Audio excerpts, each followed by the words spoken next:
Bonjour tout le monde, c'est le compteur masqué et bienvenue dans le premier épisode de Lecture de Friend Reddit. Aujourd'hui on a des traductions des top posts de r/Am I the Asshole. Le premier post nous vient de user Only in Québec 9. Suis-je le trou de balle pour avoir dit à ma femme que la serrure de la porte de ma fille ne sera pas enlevée tant que mon frère et ses filles ne seront pas dehors? Mon beau-frère Samy a perdu sa maison peu après son divorce il y a 10 mois. Il a depuis emménagé avec nous et a amené ses filles jumelles, Olivia et Sloane, tous deux de 18 ans avec lui. Sa sœur, ma femme et moi avons une fille, Zoé, de 16 ans. Elle et ses cousines ne sont pas proches mais s'entendent assez bien. Olivia et Sloane n'ont aucun respect pour la vie privée de Zoé. Elles ont pris pour habitude de rentrer dans sa chambre et de prendre tout ce qu'elles trouvent. Maquillage, accessoires de téléphone, vêtements, ordinateur portable de l'école, etc. Zoé s'en est beaucoup plainte et j'ai déjà demandé aux filles de respecter la vie privée de Zoé et d'arrêter de prendre ces choses. Ma femme et Samy ne voient aucun problème avec leurs actions. D'après eux, ce sont des filles et c'est le comportement typique des adolescentes. Ils n'étaient pas du tout d'accord. La goutte d'eau a fait déborder le vase quand Zoé a acheté un kit de maquillage à 60$ canadiens qui ressemble à une panoplie de peinture qu'elle a gardée pendant à peine un mois avant qu'une des filles, Sloane, l'ait pris sans permission et l'a ruinée en mélangeant des nuances en l'utilisant. Je ne m'y connais pas en maquillage, mais c'est ce que Zoé a dit quand elle a trouvé le kit sur son lit en pleurant. J'en ai parlé à ma femme et elle a dit qu'elle demanderait à Sloane de s'excuser. Mais j'ai acheté un verrou pour Zoé après avoir découvert qu'elle gardait ses biens de valeur hors de la maison à cause de cet incident. Samy et ses filles ont vu la serrure et n'étaient pas heureux. Ses filles étaient très mécontentes. Samy m'en a parlé et je lui ai tout expliqué de manière directe. Il m'a dit « Mes filles ne sont pas des voleuses. Il est normal que les filles du même âge s'empruntent mutuellement des trucs. » Il a dit que Zoé pouvait facilement obtenir un autre kit de maquillage pour 15$ à Walmart et ne devrait même pas acheter du maquillage cher d'adulte en premier lieu. Il a aussi suggéré à ma femme de prendre soin de cette tare dans la personnalité de Zoé. Il m'a accusé d'être surprotecteur, d'infantiliser Zoé avec ce niveau de non-restriction. Je lui ai dit que c'était entre moi et ma femme, mais ma femme m'a fait culpabiliser pour avoir mis un verrou sur la porte de Zoé en pleine vue de ses cousines et de les empêcher de passer du temps avec elles en disant que j'étais censé les traiter comme mes filles. J'ai dit que cette serrure ne sera pas enlevée tant que son frère et ses filles ne seront pas dehors. Elle s'est énervée que je propose de les virer et m'a dit que sa famille me détestera pour ça. Je lui ai donc rappelé que je vais laisser Samy et sa famille emménager, ce qui est quelque chose que sa propre famille a refusé de faire. Alors elle devrait aller les faire culpabiliser eux pour ne pas avoir pris leurs propres fils et petites filles chez eux. Si ce n'était pas pour le refus de sa famille d'aider, nous ne serions pas confrontés à cette perturbation de la maison. Tout le monde nous ignore et ma femme est très en colère. Alors moi, je trouve ça complètement ouf de vivre gratuitement dans la maison de quelqu'un et de laisser ses enfants manquer de respect et faire des conneries comme ça. Si tu vis comme ça au crochet de quelqu'un, tu lui dois à lui et à sa famille un minimum de respect. Je trouve que la réaction de sa femme est aussi super triste. Si j'étais Zoé, je me sentirais super trahi par ma mère. Sinon, je suis fier d'OP pour avoir pris la défense de sa fille contre tout le monde. Il y a au moins une personne sur qui elle peut compter dans sa famille. Notre prochain post nous vient de Renegades Rule 33. Suis-je le trou de balle pour détester ma sœur handicapée mentale? Le titre me donne l'air cruel, mais écoutez-moi bien. Ma sœur est gravement autiste. Elle a besoin d'attention presque 24 heures sur 24, 7 jours sur 7. Et elle ne peut pas rester seule. Elle est non-verbale et ne peut pas du tout prendre soin d'elle-même, bien qu'elle n'ait que 12 ans. Elle est extrêmement destructrice et violente. Elle détruit tout ce qu'elle touche. Je la hais. Je ne devrais pas dire ça, mais c'est ce que je ressens. Je n'avais que 6 ans quand elle est née, et depuis je n'ai plus jamais eu l'attention de mes parents. Depuis mes premiers souvenirs, le monde tourne autour d'elle. J'ai été déplacé de ma chambre pour le sous-sol à 7 ans, parce qu'elle avait besoin d'être dans la chambre à côté de mes parents. Tous mes jouets de quand j'étais enfant ont été détruits par elle, et mes parents m'ont simplement ignoré quand je me suis plaint. Même quand j'avais 14 ans et qu'elle a détruit un Mac que mon école m'avait donné, j'avais toujours tort. Même avec tout ça, je suis censé m'occuper d'elle et tout laisser tomber pour elle. Je ne peux jamais sortir avec des amis parce que mes parents s'attendent à ce que je sois là s'ils ont besoin que je prenne soin d'elle. Même lorsque j'ai du temps pour moi, je dois accourir s'ils ont besoin de moi, sinon je suis puni. Par exemple, quand je suis allé voir le nouveau film Spider-Man, J'ai été puni parce que j'ai éteint mon téléphone dans la salle. J'ai l'impression d'être un esclave pour eux, et tout ce qui implique ma sœur prend précédence sur ce que je veux. La semaine dernière, j'ai été choisi pour donner un discours lors d'un événement scolaire. J'avais tellement hâte, et mes parents avaient promis d'être là, mais ils ne sont pas venus, et m'ont dit que c'était à cause de ma sœur. Chaque fois que quelque chose comme ça m'arrive, ils sont trop occupés avec elle. J'ai gardé ça pour moi pendant si longtemps, et tout sort enfin aujourd'hui. Tout en parlant d'université avec mon père, il a plaisanté que je devrais obtenir un diplôme qui paye bien, pour que je puisse prendre soin de ma sœur. Je ne sais pas pourquoi, mais cela m'a fait péter les plombs. J'ai pleuré, j'ai crié sur le fait que tout tournait toujours autour d'elle. Je ne suis rien de plus qu'un babysitter pour eux, et que je vais devoir être son esclave pour le reste de ma vie. Je me suis enfermé dans ma chambre depuis, et mes parents ne sont pas venus me voir. Suis-je le trou de balle ici? Edit/mise à jour. Waouh, merci pour tout le soutien et l'amour que vous m'avez donné. Je ne m'attendais pas à ce que ce post atteigne la popularité qu'il ait eu. Merci à tous. Après avoir réfléchi pendant ces dernières heures, vous avez raison de dire que je ne déteste pas ma sœur. Ce n'est pas de sa faute si elle est née comme elle l'est. Mes parents sont venus me parler un peu après ma crise, mais j'étais incapable de leur parler et j'ai seulement pleuré et leur ai demandé de partir. Ils ont pris des dispositions avec mon grand-père pour que je reste avec lui pour l'instant et je me prépare pour aller chez lui. Mes parents veulent me parler, mais nous avons décidé qu'il valait mieux que je parte pour le moment pour avoir un peu d'espace et de temps pour me recueillir. Nous discuterons plus tard cette semaine. Merci encore à tous pour votre amour et votre soutien tout au long de ce post. Je posterai une mise à jour plus tard cette semaine si les gens sont intéressés.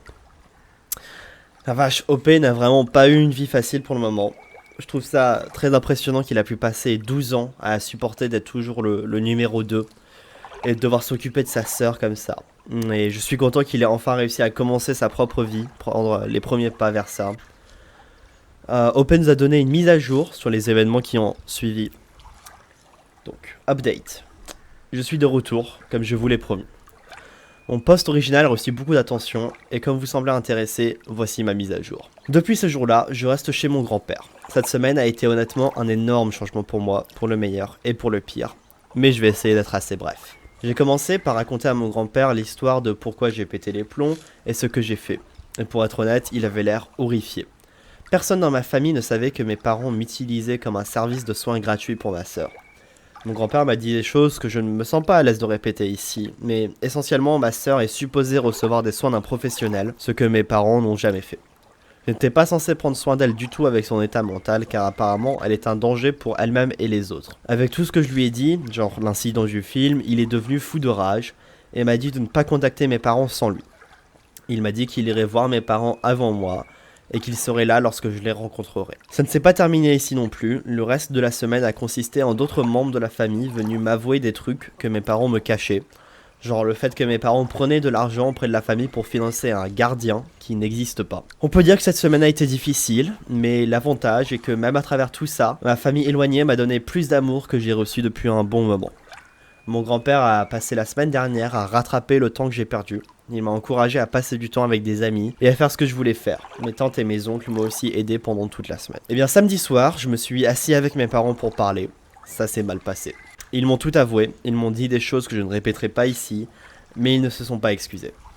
Mes parents croient toujours que je dois mon temps à ma sœur. Mon père a même dit « Tu as été mis ici pour être son gardien ». Je ne mentirai pas et ne dirai pas que j'ai été calme. Après tout ce que j'ai appris, je les ai confrontés sur le fait que ma sœur avait besoin d'un vrai gardien, l'argent que mon père prenait à sa sœur et quelques autres trucs. Ils ont nié ou trouvé des excuses et à la fin nous nous sommes quittés plus en colère qu'avant. Aujourd'hui sera la dernière fois que je leur parlerai pendant un bon moment. Après en avoir discuté avec mon grand-père et mon oncle hier soir, je ne reviendrai plus. Plus tard aujourd'hui, j'y irai pour prendre mes affaires et emménager pour de bon avec mon grand-père. Quand j'aurai mon bac, je quitterai l'État pour aller à une université. Ma tante m'a dit que l'argent qu'elle envoyait à mon père ira à moi à partir de maintenant. Mes parents m'ont appelé 2 fois depuis samedi. Ni l'un ni l'autre ne s'est excusé et me demandait juste quand je rentrerai à la maison. Je n'y retournerai pas. Pour l'instant, je suis encore très mal à l'aise, mais j'ai l'impression que ça va passer. Le reste de ma famille me montre son soutien, et honnêtement, je me sens bien. Mais au final, j'ai perdu mes parents. Dans tout cela, j'ai appris quelque chose que j'aurais aimé savoir plus tôt. Je ne déteste pas ma sœur. En fait, je l'aime de tout mon cœur. Je n'aurais jamais dû projeter ma haine sur elle. C'était mal, et un jour j'espère me rattraper. Mais pour l'instant, je dois partir. Voici donc ma mise à jour. Merci encore pour le soutien que j'ai reçu. Je remercie de tout mon cœur tous ceux qui ont pris le temps de commenter ou de me montrer leur appui. Merci. Après ça, OP a ajouté un nouvel edit pour parler de son emménagement. On vient de quitter la maison de mes parents. Tout ce que je voulais prendre, mon grand-père et mon oncle ont aidé à porter et sont chez mon grand-père maintenant. J'ai mon certificat de naissance, ma carte de sécurité sociale et tous les autres documents et dossiers auxquels j'ai pensé. Mes parents étaient silencieux quand j'étais chez eux. Peu après mon arrivée, mon père est parti avec ma sœur et ma mère était dans les parages silencieusement pendant que je prenais mes affaires. Il a fallu un certain temps, mais quand nous sommes partis, elle m'a parlé et m'a dit qu'elle m'aimait et que je lui manquerais. Je l'ai étreinte et lui ai dit au revoir et c'était tout. Même maintenant, je suis ici et je me demande si elle était vraiment sincère. Après toute cette semaine où elle n'a rien dit, elle a attendu jusqu'au dernier moment. J'espère qu'elle était sincère. À l'heure actuelle, je pense que je dois juste regarder de l'avant. Peut-être qu'un jour mes parents et moi pourront reprendre contact. Je l'espère. Ok, beaucoup de révélations dingues dans cette mise à jour. La famille qui vole aux frères et sœurs et font semblant d'avoir pris une aide à la maison, c'est tellement horrible. Je sais même pas comment ils ont pu garder un mensonge comme ça pendant si longtemps. Personne ne les a visités pendant une journée et ont remarqué que leur gamin de 15 ans s'occupait de tout. Ou genre demander au garçon comment ça se passait son quotidien avec sa sœur. Bref, je suis très heureux qu'Opé réussisse à s'en sortir. Il mérite de vivre sa propre vie. Et surtout, son papy est un saint. Il s'est si bien occupé d'Opé. Heureusement qu'Opé avait de la famille sur qui compter, qui ont pu l'aider. Quitter le domicile familial, c'est compliqué étant un mineur, sans personne qui peut t'aider. Et en général, c'est une route directe pour devenir un sans-abri malheureusement. Et enfin, notre dernière histoire nous vient de Jimothy is your uncle. Suis-je le trou de balle pour avoir poursuivi ma petite amie en justice après que mon projet d'Impala de 1967 a été emmené à la casse? Je vais essayer de faire court. J'avais une Impala à 4 portes de 1967 que j'ai achetée en février 2019. Je vous mets une photo à l'écran de la voiture en question parce qu'elle est vraiment magnifique. On dirait la voiture de Dean dans Supernatural. Il y a quelques mois, j'ai acheté ma première maison qui a un garage de 2 voitures et demie. J'ai emménagé la voiture et j'ai commencé à la déconstruire pour une restauration complète. J'avais la carrosserie dans une baie et le châssis dans une autre. Quasiment tout le garage était rempli de pièces détachées. Il y a environ 2 mois, ma petite amie est venue vivre avec moi pendant toute cette affaire et a détesté la voiture depuis le début. Elle veut se garer dans le garage, mais j'ai 2 acres de terrain avec beaucoup d'endroits agréables pour se garer, sous des arbres ombragés ou même dans la grange si elle veut être à l'intérieur. Je lui ai dit que, pas de bol, c'est ma maison. Et ce n'est pas comme si je pouvais la réassembler en vitesse. Quoi qu'il en soit, j'ai quitté la ville pendant quelques jours pour un voyage d'affaires. À mon retour, ma copine était toute sourire. Elle me préparait à manger chaque repas, a fait toutes les tâches ménagères, etc. Je pensais qu'elle était peut-être juste heureuse que je sois rentré, mais je me suis rendu compte que je ne voyais pas sa voiture à l'endroit habituel. Je lui ai demandé où elle s'était garée pour ne pas oublier de tondre cette zone et de la garder propre, et elle a dit de ne pas s'inquiéter car elle s'était garée dans le garage. Je lui ai demandé comment, et elle m'a dit d'aller regarder. Il s'avère que pendant mon absence, elle a embauché des personnes pour venir déplacer tout ce qui concerne cette voiture, y compris la transmission, la carrosserie, le châssis et toutes les pièces, et l'emmener à la décharge à la casse locale. J'étais absolument abasourdi. J'avais dépensé plus de 11 000 $ pour cette voiture, y compris en nouvelles pièces, services et la voiture elle-même. Je lui ai dit que j'allais la poursuivre en justice pour ça et elle m'a envoyé balader comme si j'étais dramatique. Je lui ai dit que c'était fini entre nous, de prendre ses affaires et de partir. J'admets que j'étais vraiment en colère, mais j'ai fini par trouver un avocat et comme j'ai tous les reçus pour tout cet argent dépensé et que je l'ai sur les images de la caméra de sécurité de ma maison, laissant entrer les gars et les regarder tout prendre, je pense que je peux gagner. Sa famille et ses amis me harcèlent en disant que c'est juste une vieille épave et qu'elle ne peut pas rembourser tout cet argent que j'ai dépensé, et que je devrais simplement laisser tomber cette histoire. Mais je consacre tout mon temps, mes efforts et mon argent à cette voiture, depuis 1 an et demi maintenant, et bon sang, j'aurai ma justice pour ce qu'elle a fait. Suis-je le trou de balle? Première édite. J'ai reçu un appel de sa mère il y a environ 20 minutes, et elle m'a dit que je gâchais la vie de sa fille à cause d'une voiture. Je lui ai dit qu'elle avait ruiné sa propre vie. J'ai rassemblé des documents et je suis sur le point de me rendre au poste de police et de déposer un rapport comme le suggèrent beaucoup ici. Ensuite, OP a posté 2 petites mises à jour. La première. Je suis allé au commissariat hier soir, on m'a dit de revenir demain matin. Je viens d'y retourner, j'ai déposé un rapport officiel contre elle pour larcin et vol de voiture. Je leur ai montré tous les reçus que j'avais pour la voiture et les images d'elle laissant les gars venir la prendre ainsi que le titre du véhicule à mon nom. Ils ont dit qu'ils seront bientôt en contact avec les 3 parties, moi, mon ex-copine et les gars de la casse, et qu'ils pourront, espérons-le, récupérer une partie ou la totalité de la voiture. Suffit d'attendre maintenant. Énorme mise à jour, ils ont trouvé ma voiture! Les gars de la casse étaient apparemment en train de la cacher quand la police est venue leur poser des questions. Elle était sur un chariot élévateur et ils allaient la mettre au-dessus d'un tas de voitures qui étaient cachées derrière d'autres tas de voitures. Ils disaient que c'était la leur et ils avaient le titre, mais visiblement ils ne l'avaient pas. Et ils ont pu comparer le VIN sur le châssis et la carrosserie au VIN sur mon titre. C'était évidemment ma voiture. Je sais qu'au moins une personne a été arrêtée. Je pense qu'elle était dans les images de la caméra dont j'ai parlé plus tôt.